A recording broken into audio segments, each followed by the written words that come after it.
Musicals are awesome. The very concept of film is interesting because it's an artist's idea. Their expression come to life. Actors are playing the roles that these writers and directors gave them, and collectively as a group, they're helping to bring together this singular vision. And musicals take it to an entirely different level. A good one will use music as a way to express a character's emotion when simple words won't do the trick. An example is in Beauty and the Beast, right? Opening number is Belle, and Belle is tired of her basic and unfulfilling life, and the only way she can let out her frustration is through song. We see her raw emotions on full display, and we also get to learn what the little town thinks of her as our main character. There must be more than this provincial life. Just watch, I'm going to make Belle my wife. And she knows a girl who's strange but special, a most peculiar mademoiselle. The scene tells us everything we need to know about the world and Belle's place in it. It's an exposition dump, but since it's a song, audiences don't really care and we're just kind of having fun with it. I can talk about the genius of musicals and even Beauty and the Beast all day long, but for this video, we're going to be spending time discussing counterpoints and how Lin-Manuel Miranda uses them. So first off, what is a counterpoint? A counterpoint is a compositional technique in which two or more melodic lines or voices complement one another but act independently. Bach is known for using counterpoints a lot in his work, in contrast to the likes of Beethoven, who uses more traditional patterns. For example, here is Beethoven's Für Elise and Bach's Fog in D major as a comparison.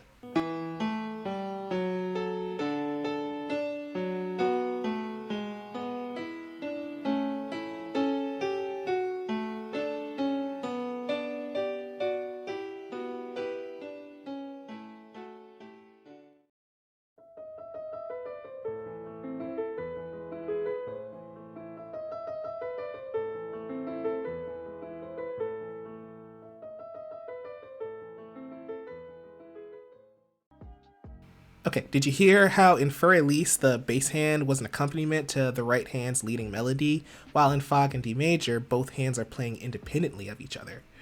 Counterpoints are something you see a lot in jazz because that style is very fluid and a little unpredictable. Each musician is just going with the flow, and that's why that style of music is so iconic. They're not just set in one specific pattern. The perfect example of jazz is really just the intro to Cowboy Bebop.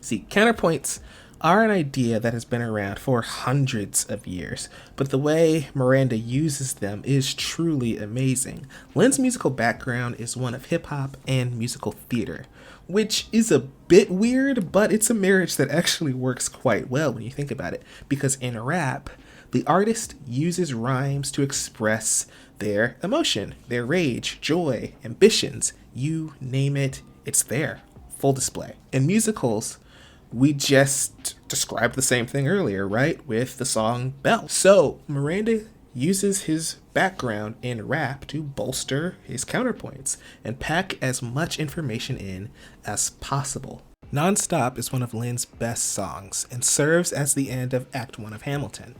The song's purpose is to transition from the war that engulfed the entirety of the first act and show us Hamilton's role as a lawyer and the nation's first treasurer.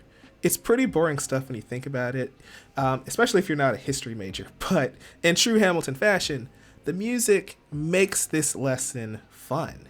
And Lin uses this song and Lawrence's interlude, hashtag not sponsored, only available on Disney Plus, to take us into Alex's psyche, a place that's just as bombastic as he is on the outside. But we are learning why he's this way. Alex doesn't want his legacy to dissipate in the same way John's did. So when Washington gave him his chance to become a founding father, well... You're not throwing away my shot! These counterpoints from Eliza, Angelica, Burr, and Washington show the war inside of Hamilton's mind and sets up his struggles going into the next act. Alexander, I have to leave. Alexander, Look around at how lucky we are to be alive right now. helpless. They are asking me to leave. Look around, isn't this enough? He will never be satisfied. He will never be satisfied. Satisfied. History has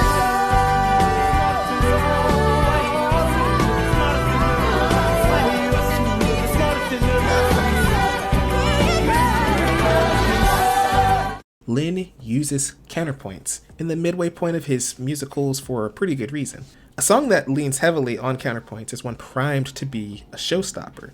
Let's go back before Nonstop to a little show called In the Heights. The song nearing the end of Act 1 is 96,000. Similar to Nonstop, 96K takes different musical phrases and merges them into an epic musical number.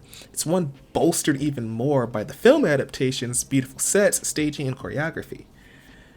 This song tells us what every character would do if they won the lottery. A simple conversation between the main cast would have sufficed, but musicals need to go big, and Miranda knows this. So 96K introduces counterpoints with their musical phrases, and like Nonstop, mixes those phrases to create a whirlwind of musical genius. It's fast, it's bombastic, it's beautiful, and it's captivating. It's why it's the perfect way to end a show right before you have your intermission, because it gets the juices flowing, it gets the crowd hyped up to come back for more. Real though, imagine how we feel going real slow down the highway of life with no regrets and no breaking your neck for respect or a paycheck. It's only gonna stand up, say this crazy hypotheticals. You really want some power, go ahead, climb the side, go be racing, take a mouse, you're a sewer. And with those 96, I know precisely where I'm going. So, we love 96,000, we love Nonstop, but what if I told you Lin's perfect use of the counterpoint technique is one of the simplest songs he's ever written? Yeah, I think it's time. We need to talk about Bruno. We don't talk about Bruno. Yeah, I'm sorry, Peppa. Silencio, Yeah, I know, Alberto, but hear me out. We Don't Talk About Bruno is infectious. So, what makes this song different from the others? Well, first off, we aren't just using motifs from earlier songs, earlier points in the story, like Lin did in Nonstop. In the case of Hamilton, it made sense to have recurring motifs because one, that entire musical is song from beginning to end, and two, it helps just to reiterate where the characters stand, making perfect sense on kind of recapping everything that was going on and where Hamilton was mentally. We Don't Talk About Bruno is a big exposition dump like the song Belle. Yeah, we came back to that. But being an exposition dump works in this song's advantage. What makes this song so special is that it's just a simple idea being executed to absolute perfection. Here's the pitch. We need to tell the audience why the family doesn't talk about Bruno. So, why don't we make a song about various stories from various people on why Bruno is such a hot topic in the community? Lin takes this idea and runs with it, creating verses that can stand alone and get stuck in your head, essentially creating 3 to 4 motifs that will stick with you. We have Felix and Peppa, then we cut to Best Girl Dolores, then Best Boy Camilo, then the townsfolks, then Isabella, and then Lin hits us with the chaotic overlapping of counterpoints we've come to expect from him. When these motifs overlap, they work because each section has the same chord progression. Each verse starts with a variation of this tune.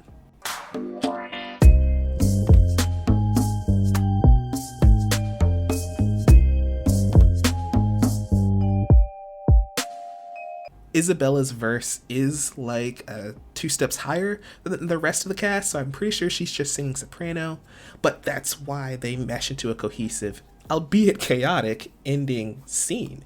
Lin never forgets about harmony, and that's evident in the ending of the songs 96,000, We Don't Talk About Bruno, and Nonstop. Each verse was made to clash with the next one. It's not just by chance that these songs work together, but the simple idea of taking these individual phrases, merging them together to create something beautiful.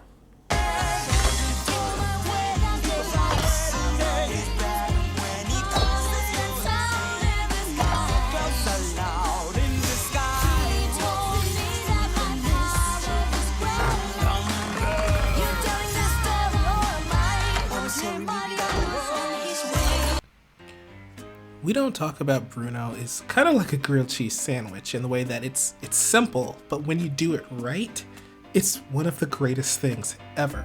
Crafting these stories, linking them together, and taking the listener on a journey within just 3 minutes is unbelievably difficult. It's the perfect Disney song, and that's because it was crafted with care. Finding influence from classical music, hip-hop, jazz, and even the musicals that came before it. Also, side note, I just want to give a shout out to the choreography and the animation teams because their work just elevates this song to an entirely different level. I mean, seeing hurricanes, dancing rodents, the townsmen having a freak out, and of course Mirabel's shocking revelation at the end of this song just pulls it all together. This is a theater kid's dream, and it's got all my favorite Lin-Manuel Miranda isms. It has the chaotic nature of the counterpoints, references to musical theater, that one female character who's like purposely out of touch with the rest of the song, the MC having to deal with these ideas and how it's all coming at them at once, and a touch of R&B for good measure. We are a Christopher Jackson cameo short of hitting the cycle, and it makes me so happy. Anyways, I hope you learned a little something about music today because We Don't Talk About Bruno is a great musical number in every sense of the word. And if you enjoyed this video, consider checking out my video on Hamilton.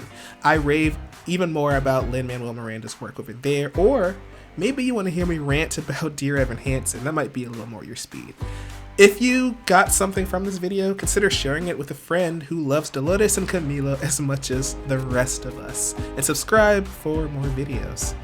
Thank you guys so much. Have a fantastic day. Knock, knock, knock, knock, knock. Knock on wood. Peace.